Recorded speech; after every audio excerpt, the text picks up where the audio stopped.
কে দিছে রে ওটা?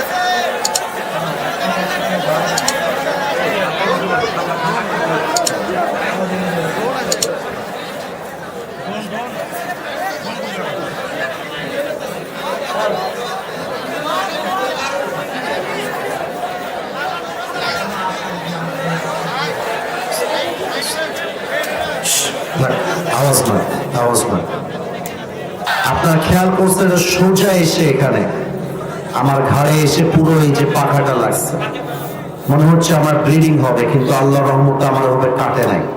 আপনি ড্রোনটা ধরে রাখেন, যার ড্রোন সে নিতে আসবে ওকে আমি দেখবো যে এটা কে। আস্তাগফিরুল্লাহ, আস্তাগফিরুল্লাহ। কে ধাক্কা দিয়েছে? তুমি কন্ট্রোল করবো আর জিনিসটা। ঠিক আছে, আর ডানে যে বসে যাবা, ড্রোন আরো উড়াবা না, বাস রেখে দাও, যাও। আর কোনো কথা না ভাইজান, বগুড়ার সুনাম ধরে রাখতে হবে, বগুড়ার বদনাম হতে দেওয়া যাবে না। যে যেখানে আছেন চুপচাপ থাকেন, আর কোনো আওয়াজ চাই না। অনেক বড় দায়িত্বের বোঝা নিয়ে আজকের এই মাহফিলে এসেছি। কেউ যেন একটা চুল পরিমাণ কোনো সাউন্ড আজকের মাহফিলে না করে। আমি সবাইকে অনুরোধ করে একটা কথা বলতে চাই, আমাকে বাধা দেওয়ার মতো দুঃসাহস কেউ করবেন না, এটা আপনি সাহস করবেন না। এর কারণ আমরা যে কথাগুলো মাহফিলে বলি, আমরা বাপ দাদার কথা বলি না, আমরা আল্লাহর কোরআন দিয়ে কথা বলি। এবং আমরা যদি দলিল ছাড়া কথা বলি, আপনি আমাকে ধরতে পারেন, not a big deal. But আমি যদি হক কথা বলার জন্য আপনার বিরুদ্ধে যায়, আর আপনি যদি আমাকে দলের বিরুদ্ধে যাওয়ার জন্য আক্রমণ করতে আসেন, আপনি যেই হন, যুবকরা কিন্তু আপনার পিঠের চামড়া একটাও বাকি রাখবে না বগুড়ার ভাই।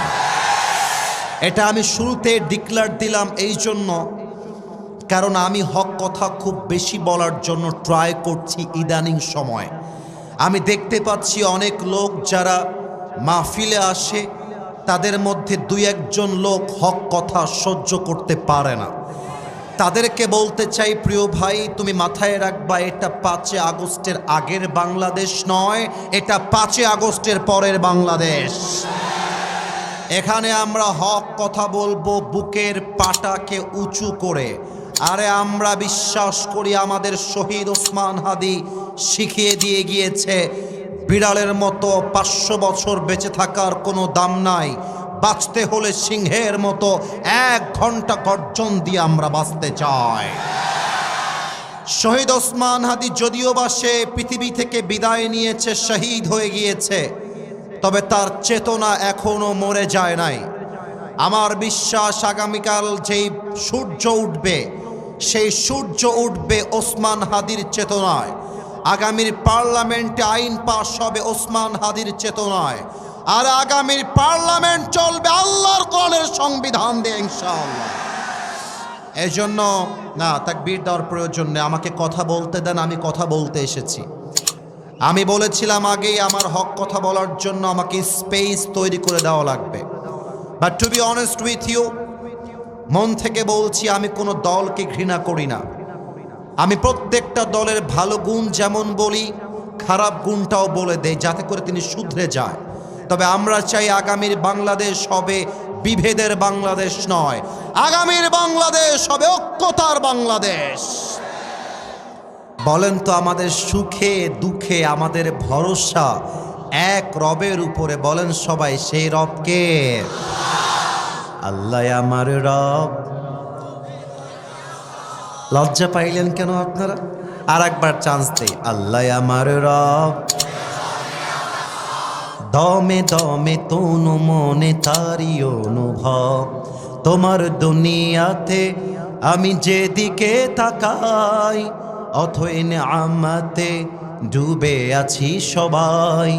পাক পাখালির কণ্ঠে শুনি তসবি কল রব, তসবি কল রব, আল্লাহ আমার রব, দমে দমে তনু মনে তারি অনুভব। রবকে আল্লাহ রব্বুল আলামিন বলছেন, যেই বান্দা সুখে দুঃখে একটা কথা বলতে পারে, আল্লাহ ভরসা, আল্লাহ ভরসা, আল্লাহ ভরসা, আল্লাহ আমার সাথে আছে। আমার আল্লাহ রাব্বুল আলামিন ওয়াদা দিচ্ছেন, যেই বান্দা বলতে পারবে আল্লাহ ভরসা, ওই বান্দার আর কাউকে লাগবে না, আমি আল্লাহ তার জন্য একাই যথেষ্ট হয়ে যাব। এটা জোরে সোরে সুবহানাল্লাহ পড়তে পারলেন না? আর একটু জোরে পড়তে পারলেন না? Whoever trusts in Allah subhanahu wa ta'ala, Allah is sufficient for him. আল্লাহ বলছেন, যে বান্দা আমি আল্লাহর উপরে ভরসা করতে পারে, ওই বান্দার কাউকে লাগবে না, আমি আল্লাহ একাই তার জন্য আল্লাহ হিসেবে যথেষ্ট হয়ে যাব। সুবহানাল্লাহ। 1 নাম্বার আয়াত। 2 নাম্বার আয়াত পড়ার আগে একটা প্রশ্ন করতে চাই যুবক, মুরব্বী, মা, বোন সবাইকে, কিন্তু উত্তর যেন ভুল না। সেই বগুড়ার একটা স্ট্যাটাস আছে, এটাকে লো করে দেওয়া যাবে না। কোরআনুল কারীমের সবচেয়ে বড় সূরার নাম হচ্ছে সূরাতুল কাউসার। নাম কি?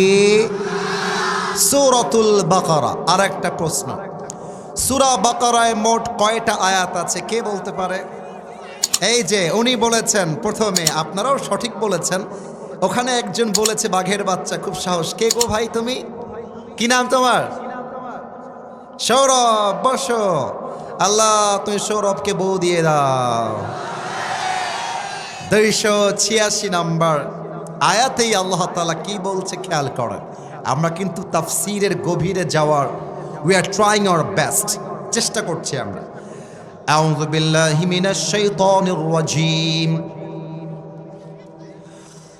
লা ইউকাল্লিফুল্লাহু নাফসান ইল্লা উসআহা। Allah says in this ayah, He doesn't test anybody beyond their power. আল্লাহ বলছেন, আমি কখনো আমার বান্দাকে কোনো কষ্ট তার সাধ্যের বাহিরে চাপিয়ে দেই না। এবার আপনাদের যারা কথা বলছেন তাদেরকে বলছি, আমার কানে কিন্তু আওয়াজ আসে। আমি কিন্তু ধমক দেওয়ার জন্য মাহফিলে আসি নাই। আমার তো মনে হয় যুবকরা আমাকে সবচেয়ে বেশি ভালোবাসে, আমিও আমার যুবকদেরকে অনেক বেশি ভালোবাসি। তোমাদের বিয়ের কথা বলবো তো, একটু সময় তো আমাকে দিবা নাকি রে বাবা? আমাকে let's come to the main point, আসতে দাও আমাকে আসল জায়গায়। আচ্ছা, আমার দিকে তাকায় বলেন, আসিফ হুজুরকে আপনাদের সবার মুরব্বী লাগে না যুবক যুবক লাগে? আরো জোরে বলেন, মুরব্বী লাগে না যুবক যুবক লাগে? আল্লাহ রাব্বুল আলামিন বললেন, আমি তাকে সেই বোঝা দিব আমার বান্দা যেই বোঝা সহ্য করতে পারে। এবার একটা মজার উদাহরণ দিব, শুনতে হাসি লাগবে, তবে হাসির পাশাপাশি পয়েন্ট আপনাকে বুঝতে হবে। আমার ডান হাতের দিকে একটু খেয়াল করবেন। Everybody look at my right hand. একটু ডান হাত খেয়াল করবেন। আমার পাশে যে আমার আব্বাজান বসে আছে, ওনাকে দেখা যায়? এই যে সব মরে গেছে, বলেন দেখা যায়? মনে করেন ওনার বয়স হচ্ছে 80 বছর আর আমার বয়স মাত্র 30 বছর। কথা কিন্তু আয়াতের ব্যাখ্যা করার জন্যই বলতেছি।